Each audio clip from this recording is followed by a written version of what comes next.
مسجد کو اچھا تعمیر کرنے اور اس میں نقش و نگار یعنی انگریونگز کے بارے میں آپ نے سنا ہوگا کہ کچھ لوگ اسے غلط قرار دیتے ہیں اور قیامت کی نشانی بتاتے ہیں۔ تو ویورز، ہماری ویب سیریز قیامت کی نشانیوں کی اس ایپیسوڈ کا یہی ٹاپک ہے۔ ہمارے آقا علیہ الصلوۃ والسلام نے ارشاد فرمایا کہ لوگوں پر ایک زمانہ ایسا آئے گا جس میں وہ مسجدیں تعمیر کرنے میں ایک دوسرے پر فخر کیا کریں گے اور انہیں آباد کم کیا کریں گے۔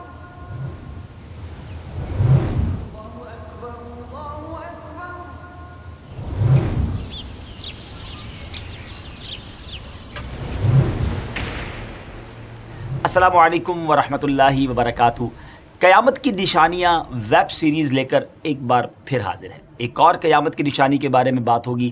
نہایت توجہ کے ساتھ ہمارے ساتھ آج آپ نے شامل رہنا ہے۔ ڈیئر ویورز، مدینہ طیبہ سے تقریباً 3 کلومیٹر دور مغرب کی طرف ایک پرانا گاؤں ہے۔ اب اگر مسجد نبوی سے چلنا شروع کریں تو تقریباً 40 منٹ میں آپ اس مقام تک پہنچ سکتے ہیں۔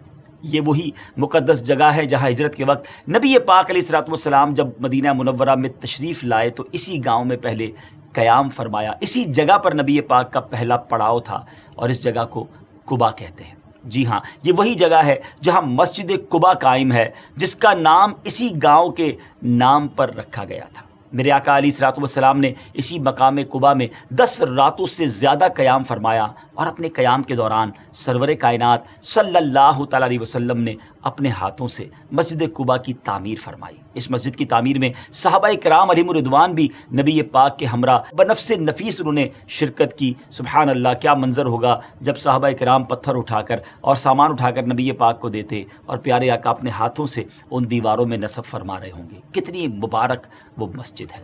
مدینہ منورہ میں نبی پاک علیہ الصلوۃ والسلام کی جو مبارک زندگی گزری، اس دوران پیارے آقا علیہ الصلوۃ والسلام ہفتے کے دن کبھی تو پیدل اور کبھی سواری پر مسجد قباء تشریف لے جاتے تھے۔ مسجد قباء کی شان اللہ تبارک و تعالیٰ نے قرآن پاک میں خود بیان فرمائی۔ جی ہاں، یہ وہ شاندار مسجد ہے جس کا ذکر قرآن مجید فرقان حمید میں موجود ہے۔ بسم اللہ الرحمن الرحیم۔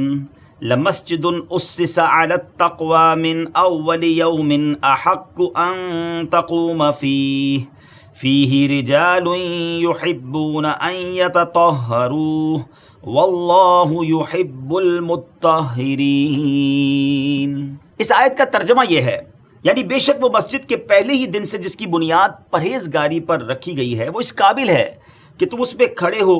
اس میں وہ لوگ ہیں کہ خوب ستھرا ہونا چاہتے ہیں اور ستھرے اللہ کو پیارے ہیں۔ سبحان اللہ، یہ وہ شاندار مسجد ناظرین جس کی فضائل احادیث کریمہ میں بھی موجود ہیں۔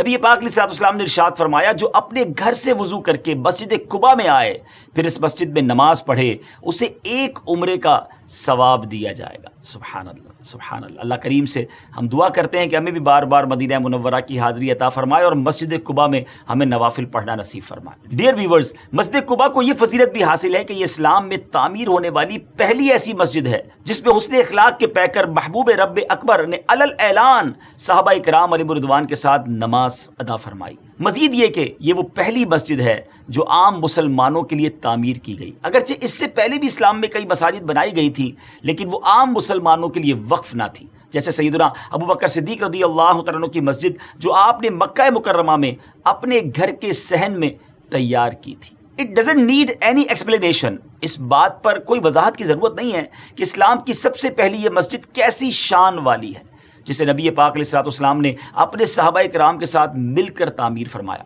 مگر وقت کے ساتھ ساتھ زمانے کے تقاضوں کے مطابق مساجد کی تعمیر میں فرق آتا گیا اور اب ہر مسجد کی تعمیر کرنے والا اللہ کے گھر کو اچھے سے اچھا تعمیر کرنے اور خوبصورت بنانے کی عموماً کوشش کرتا ہے۔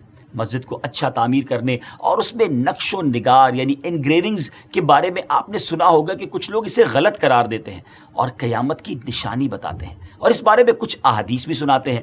تو ویورز، ہماری ویب سیریز قیامت کی نشانیوں کی اس ایپیسوڈ کا یہی ٹاپک ہے۔ آئیے اب آپ کو وہ احادیث سناتے ہیں کہ جس میں مساجد کی قیامت کی نشانی ہونے کے بارے میں کچھ ارشاد فرمایا گیا ہے۔ حضرت انس رضی اللہ تعالیٰ عنہ سے روایت ہے، پیارے آقا علیہ الصلوۃ والسلام نے ارشاد فرمایا، قیامت کی نشانی یہ بھی ہے کہ لوگ مسجد تعمیر کرنے میں فخر کریں گے۔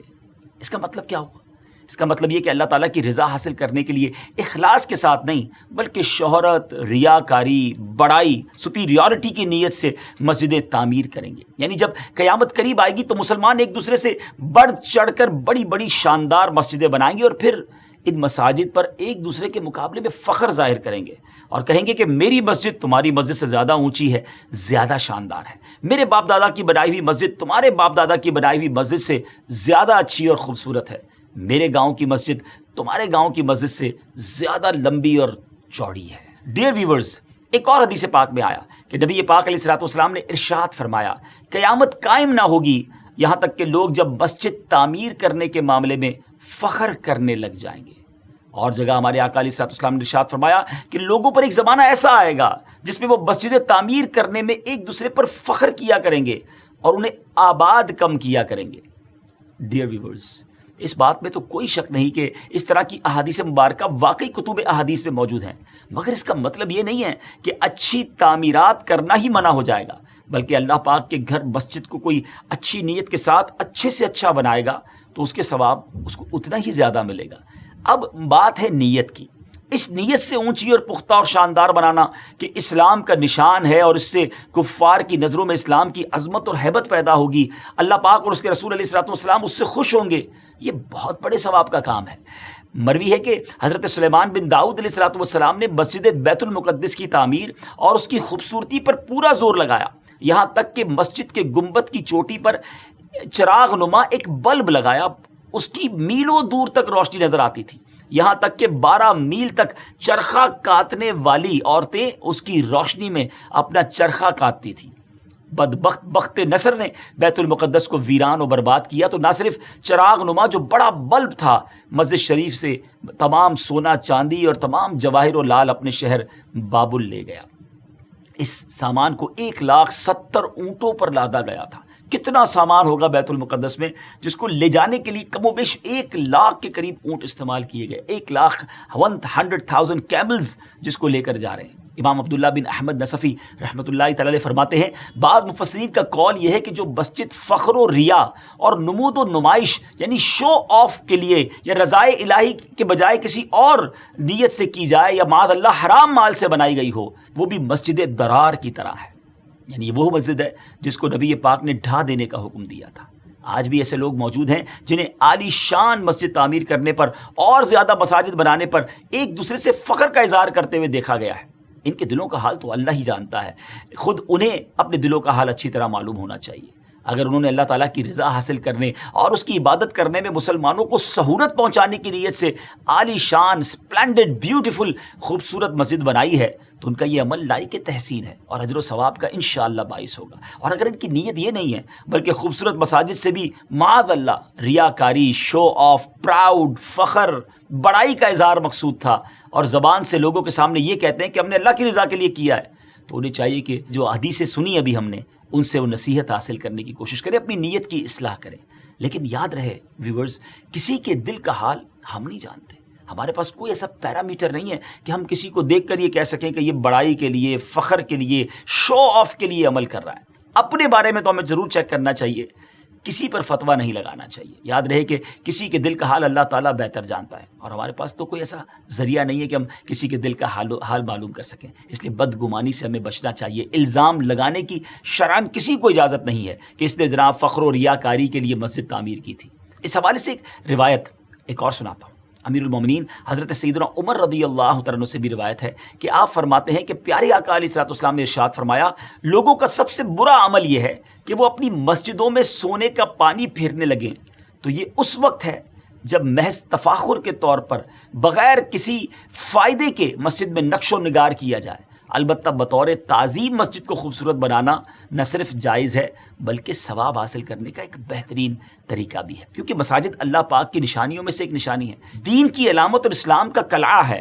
اس لیے اس کی تعظیم بھی مستحب اور باعث ثواب ہے. قرآن پاک میں اللہ پاک خود ارشاد فرماتا ہے بسم اللہ الرحمن الرحیم ومن يعظم شعائر اللہ فإنها من تقوى القلوب.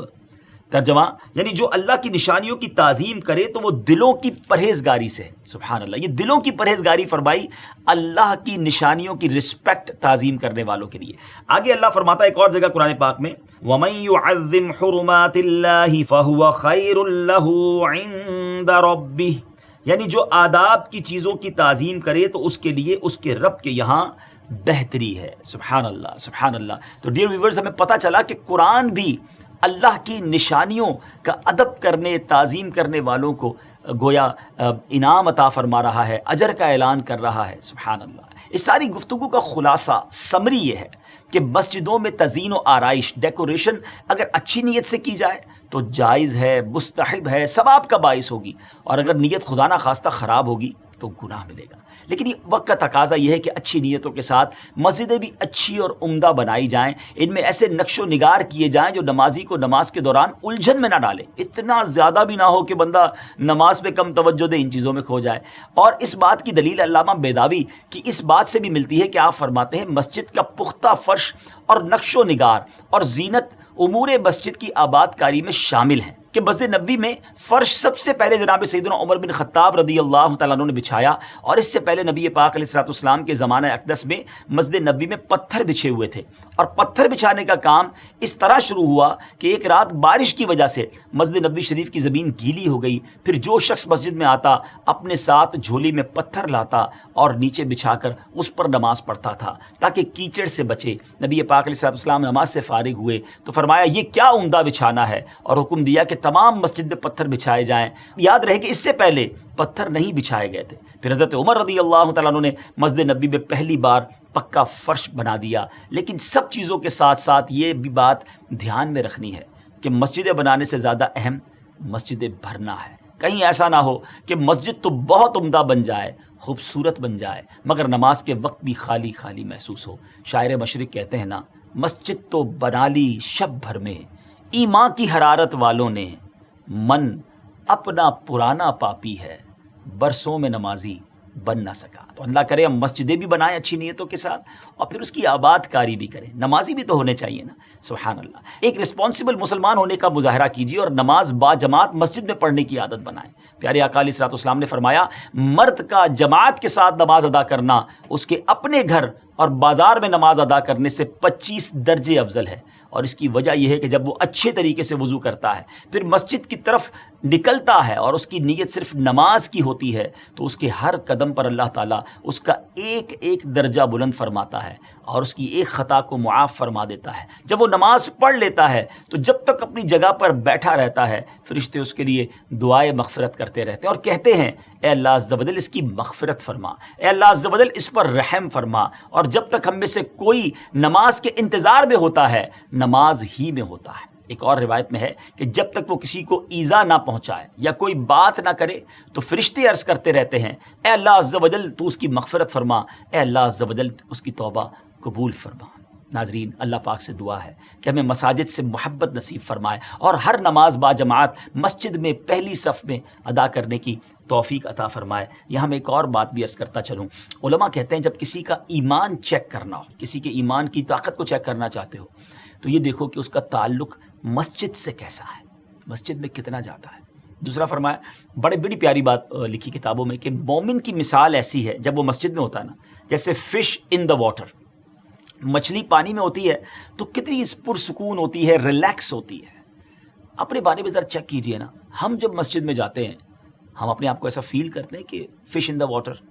انفارچونیٹلی کئی لوگ ایسے بھی دکھتے ہیں کہ ایسا لگتا ہے مسجد میں تو آئے ہیں مگر مچھلی پانی کے باہر ہے, fish out of the water ہے, بے چین ہیں, بے کل ہیں, بار بار گھڑی دیکھ رہے ہیں, جلدی نکلنا ہے, بس سلام امام صاحب نے پھیرا اور بھاگنا ہے, سب سے آخر میں آنا ہے. اگر کبھی 1-2 منٹ نماز لیٹ ہو جائے تو امام صاحب سے الجھ پڑتے ہیں کہ حضرت آپ نے 2 منٹ لیٹ کر دی, آج آپ نے لمبی دعا کروا دی.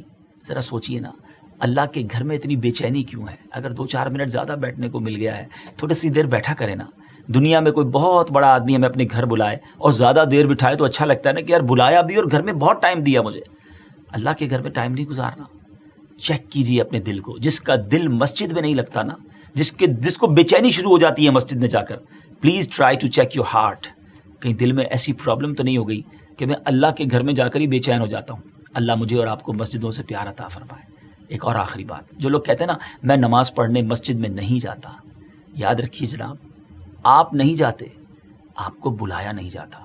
مسجد تو اللہ کا گھر ہے نا، اللہ کے گھر میں وہی جا سکتا ہے جس کو رب بلاتا ہے۔ اگر آپ نہیں جاتے نا مسجد میں تو توبہ بھی کریں ساتھ اللہ سے کہ اللہ میں اتنا گناہ گار ہو گیا کہ اب تیرے گھر کا مہمان بھی نہیں بن سکتا۔ تو یاد رکھیے مسجد سے دوری اچھی نہیں ہے، جب وہ کریم کا گھر ہے۔ آپ کے گھر میں جب کوئی مہمان آتا ہے تو آپ کی کیا فیلنگز ہوتی ہیں؟ ہم اپنے مہمان کو خوش کر کے بھیجنا چاہتے ہیں نا۔ Everybody try to respect his guest and try to, اس کی ہم خدمت کرنا چاہتے ہیں کہ وہ خوش ہو کر جائے، وہ ہیپی ہو کر جائے۔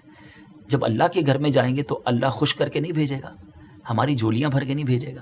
تو مسجد جایا کریں، بیٹھا کریں، ریلیکس وہاں جا کر رہیں اور خوب عبادت کریں۔ اللہ کرے دل میں اتر جائے میری بات۔ اگلے پروگرام میں ایک اور قیامت کی نشانی لے کر حاضر ہوں گے، دعاؤں میں یاد رکھیے گا۔ السلام علیکم ورحمۃ اللہ وبرکاتہ۔